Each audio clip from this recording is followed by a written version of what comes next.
Kiswa Kaka, Dale Rastafari, and I'm still trying, giving you them trying. Kiswa Kaka. Reggae music has always played a significant and important role in the resistance, the liberation, and the restoration of Black people's dignity.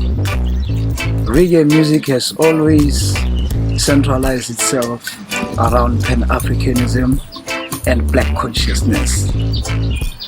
Today, reggae music has contributed in the liberation of countries like South Africa.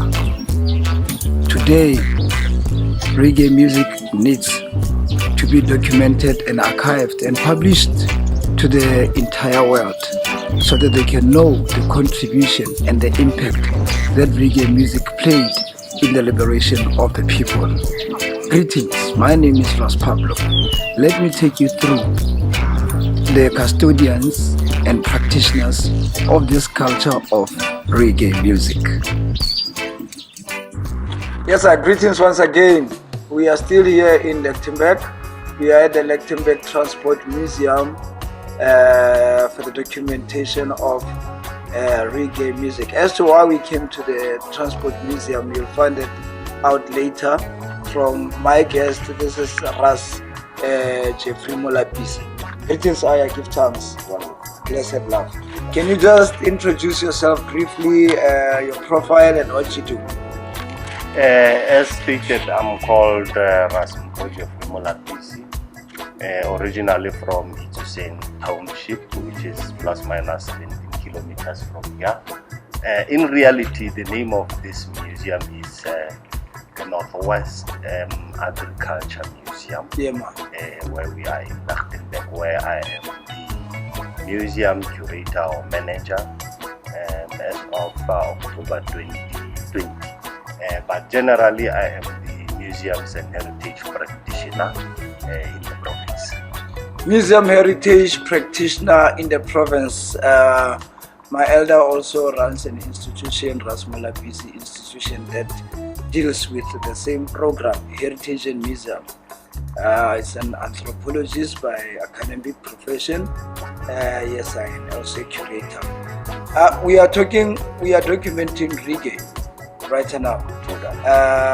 And can you just elaborate on reggae as a Rasta heritage or as an African heritage? How is reggae a Rasta heritage or an African heritage? True that. Reggae as a music genre, and as we know, the origins are in Jamaica, in Kingston, in the islands, where often when I explain to people, I say in reality it was a rebirth in Jamaica, because if you look at the aspects of reggae, particularly what they call the drum and the bass, is derived from African cultures, a diversity of African cultures, so the drum and the bass form a critical role in reggae music. Yes, sir. And we have seen, even with the evolution of reggae and new concepts coming to being of dancehall, raga, and so forth. Yes, sir. That particular tradition still forms the central pillar of the music, which is a cultural expression. Yes, sir. A cultural expression of what we can say the downtrodden people or the poor people, who found themselves in slavery, plantation, and they decided that to initiate or create a musical expression that will define their lifestyle and how they interact with the system.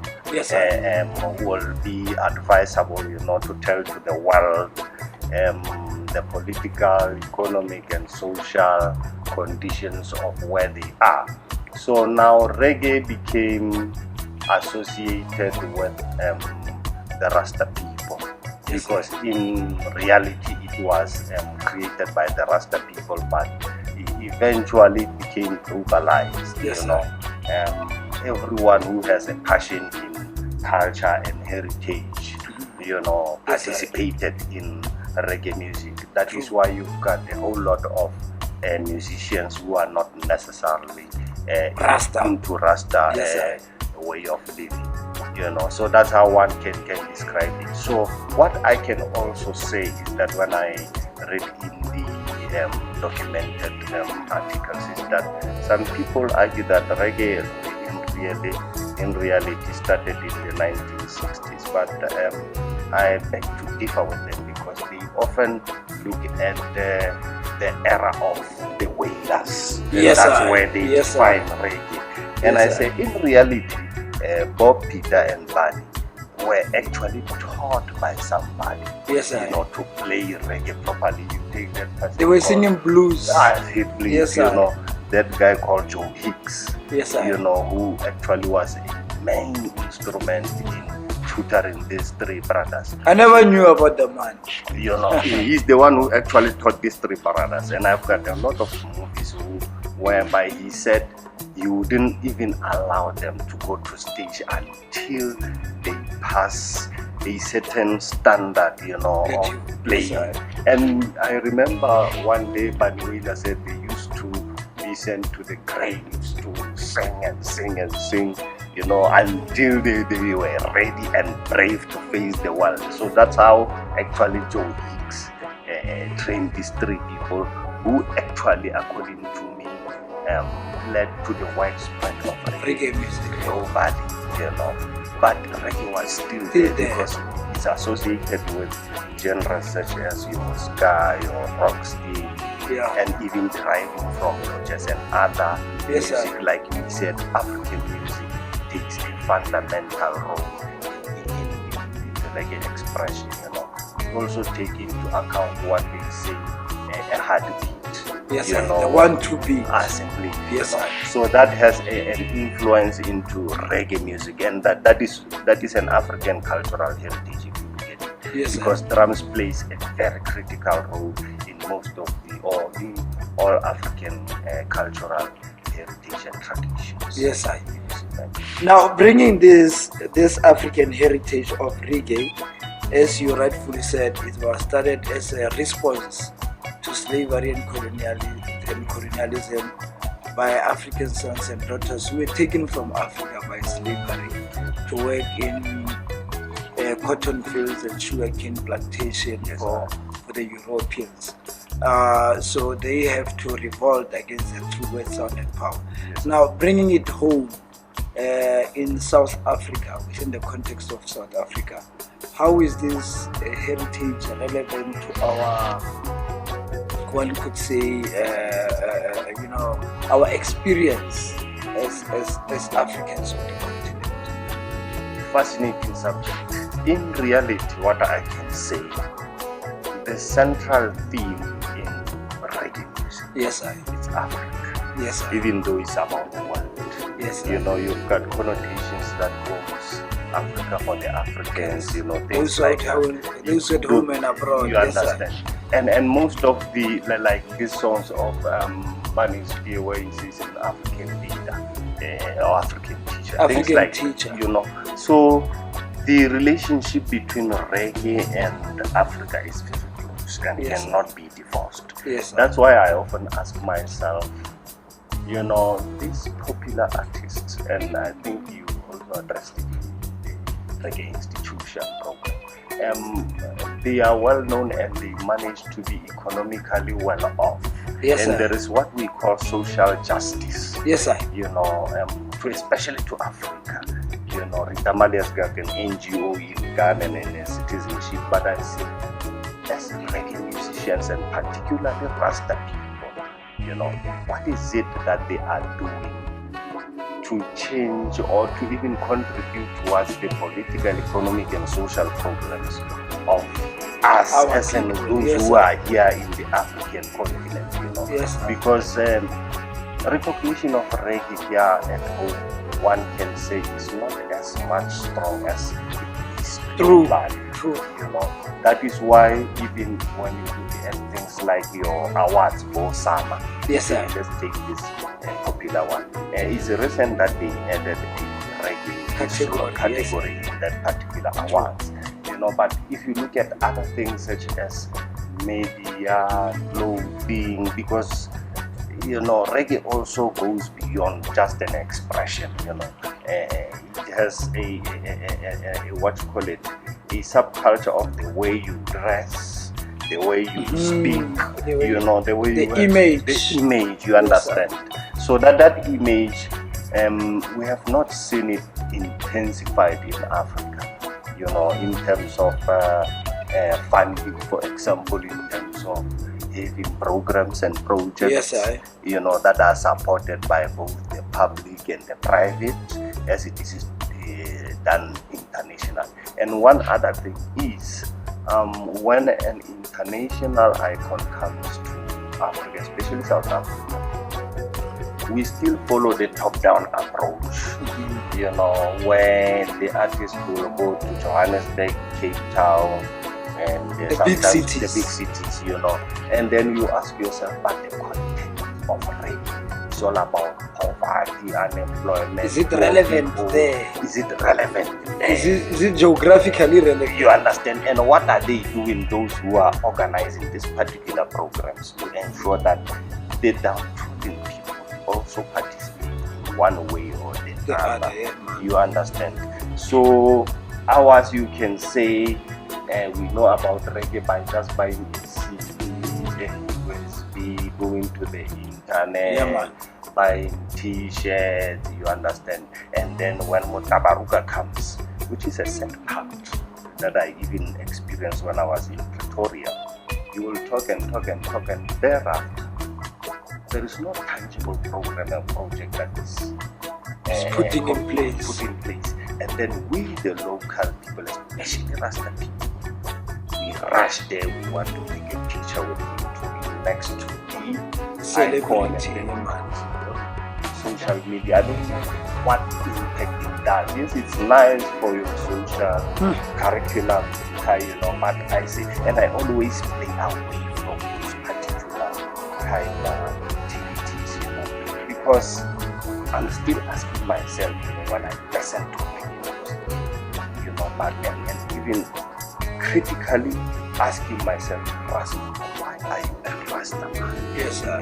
You know, what is the role of reggae in Africa and African problems? Yes, sir. You understand? And it's a big challenge with reggae. And the answer, I do not have all the answers. Yeah, man. You know, but it's a critical question that I think we need to begin to ask ourselves that particular question in relation to how we relate to the world. Yes, sir. Because reggae, it is argued, it's about challenging the status quo. Cool, yeah, man. You know, I remember when we went back to school after I left school for 4 years in 1995, we were dreadlocked, and we said we are coming to school with dreadlocks. That was a surprise to people. That what type of individuals are these? Who are these with this ragged hair wanting to come from to school, and they say they are not going to cut their hair, and New South Africa allows them to school. You know, that particular, you know, programs and activities. You know, we do not have something that I can say that the center can hold. Yes, sir. You know, like other communities. I often say to people, you know, when the Muslims go to church at 1 o'clock, they go and strategize. You know, and if you look at Islamic, in fact, it's derived from Galvism. Yes, sir. They stole Galvism, these guys, and they realized that these guys are fastest, and they went away with our way of life that we were supposed to be. You know. So those are the questions that I often ask myself. Now, another question that I asked myself was that Oprah Winfrey came to South Africa and proposed to build a multi-million school because it's got dollars. Yes, sir. And then I view my brethren Winston Rodney buying a wonderful stadium house in New York or it's in Paris. I say, but is it possible for him to build just a multi-purpose center in one township? name. Yes, sir. You know, so those are the things that you even ask yourself, what does Rasta means from the article point of view, you understand, versus the challenges that we see on a day-to-day lives and how I express myself, fatwa and all that, that type of thing. Yes, sir. Very interesting point. You mentioned about Benny Spear earlier on about his song African Teacher. We are not educated until we are taught by an African teacher. And now, as you have just said, you've just instead of investing in Africa, you went and built a center in New York that he never sang about, but he sang about Africa. So the question is, reggae music, as we said, it was a response to colonialism and slavery. Now, in this current dispensation, we see African countries having black leaders. African people are no longer under colonization and slavery. Can we still say reggae music still relevant? Or maybe it's taking the direction that the elder Benny Spear is taking to say, no, we don't necessarily have to go to Africa, we can be global. So is it still relevant? Is it still relevant? Yes, I do that. Wonderful question. In fact, one can also say reggae has been excessively commercialized and commodified. It's all about dollars. Yes, dollars is important. But is there that social justice for one another, that I that we have in our dialogue, or what you call vocabulary, and reggae is still relevant because reggae is about telling the people about the political, economic, social and cultural environments that they are living in, whether it's good or bad. Yes, sir. We don't have to be always negative and critical and look at the bad things. Yes, but we can sing about the wonderful things, that is reggae music. Hence we've got what we say that we spoke about, yes, sir, which is the heartbeat. So for me, reggae will always be relevant, but it will be up to the participants, especially the musicians and the custodians who are the Rasta people. Yes, to give it a direction, and give it a direction how we need to also be professional, yes, sir, and stop being mouthpiece too much, start to put things down in terms of policies, and establish structures, because we often talk about things like in our community and government and so forth, and then I ask myself, how do we define government in our city versus government that exists, that has prime ministers, presidents, cabinets, departments, and so forth? Yes, sir. So it is, yeah. Well, but another question in addition to that was that it's public knowledge that reggae has contributed in the liberation struggle of South Africa. Can we dwell into that? Excessively, my friend.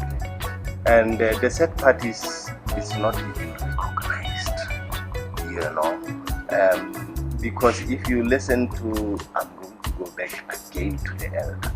He's got a song where he mentioned most of the political icons, including our father, Polikata Mandela, Nelson Mandela, and there were even shows that were organized globally. Free South Africa, So you see, reggae played a very positive role towards the liberation of South Africa, as much as other music did. But now, the recognition of that genre, to say this genre played a role towards where we are, I suppose has been washed away. Yeah. I remember one time, one chap who was working in government In fact, he was having a conversation with HOD. And HOD said, why don't you do a Rasta event?